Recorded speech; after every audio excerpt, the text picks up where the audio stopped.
There's a relationship you've been in for a long time. One day a thought surfaces for the first time. Should I leave? Before that thought appeared, his silence was just, that's how he is. Something you'd long grown used to, something that didn't even register. He forgets to reply because he's busy. He goes quiet when he's down because he's naturally introverted. All of it was background noise, the weather of your relationship, not a problem. But once that thought appears, within a few days, something strange happens. The same silence suddenly becomes evidence. Forgetting to reply becomes, he just doesn't care. Going quiet when he's down becomes, he's never truly opened up to me. One by one, you start remembering details from the past few months that you never once cared about, and now they line up, all pointing to the same conclusion. This relationship has been wrong for a long time. He hasn't changed at all. What's changed is the unspoken goal you're now carrying. Should I leave? Which has already started gathering evidence from him. You think you're finally seeing clearly. What you're actually doing is relabeling everything that already happened, using a goal you just installed. Behind this is a structure colder and more universal than feelings. Picture a cliff face, the same rock surface, the same cracks, the same outcroppings, the same smooth patches. Not an inch of it has changed.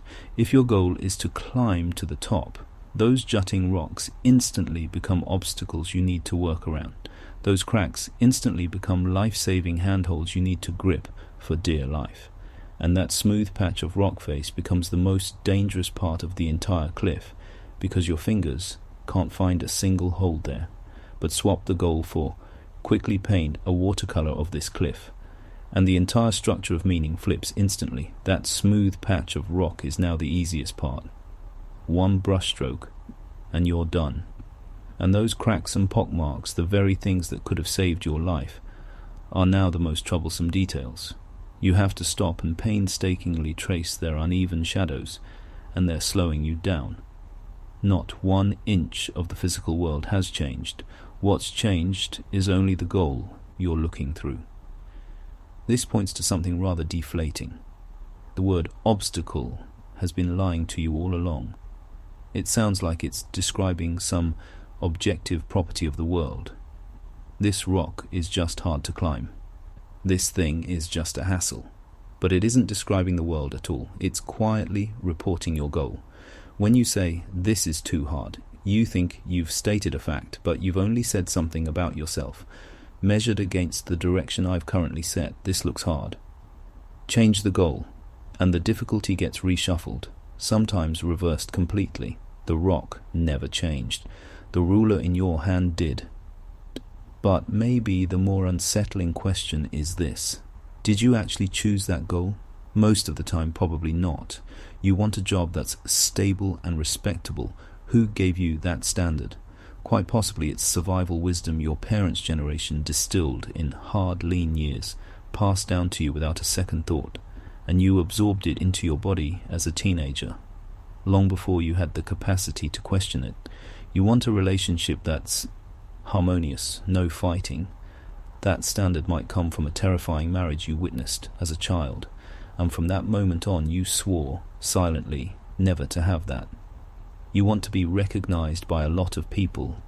That standard might not even be yours. It might be the only definition of success the environment you grew up in ever allowed to exist. These goals entered you like air. You never formally decided to have them. They were simply installed at an age when you had no defenses.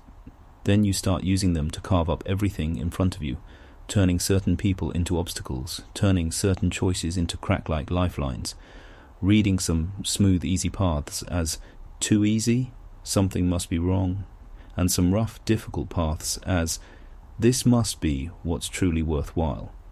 You think you're honestly facing reality. What you're actually doing is slicing reality into things to climb, things to avoid, and things to grab onto, using a set of goals you've never once examined. Heidegger gave a simple example of this. A hammer is only a hammer within the project of, I need to drive in a nail. Otherwise, it's just a lump of metal with a handle. not really a tool at all, neither useful nor useless. Being a tool was never a property the object carries in itself. It's a relationship that only emerges once a project is projected onto the object. An obstacle works the same way. It isn't a label the object carries. It's something generated the moment your goal collides with that object.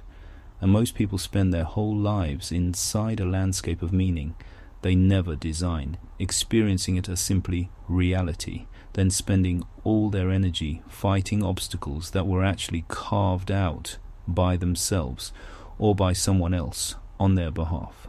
They never stop to ask, does this rock look this hard to climb because it truly is, or because of the direction I happen to be climbing in?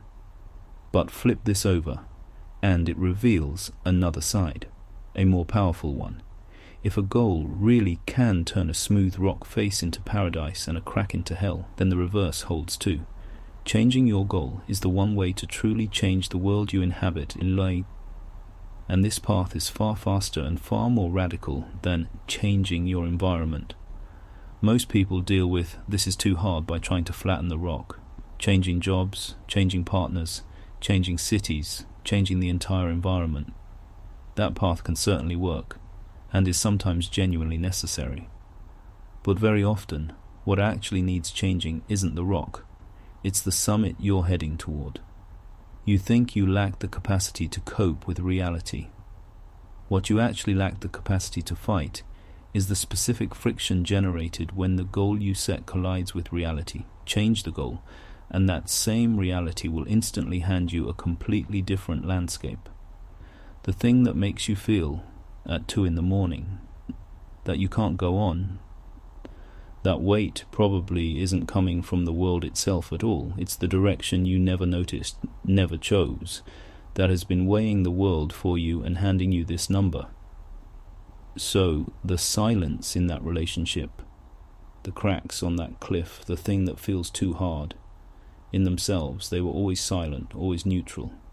They never turned themselves into evidence, into an obstacle, into a sign you should run. It's only once you've taken up a direction that they start speaking to you at all. You think you've been struggling against the world. What you've actually been struggling against is a goal you never examined. The world was only the first wall that goal ran into.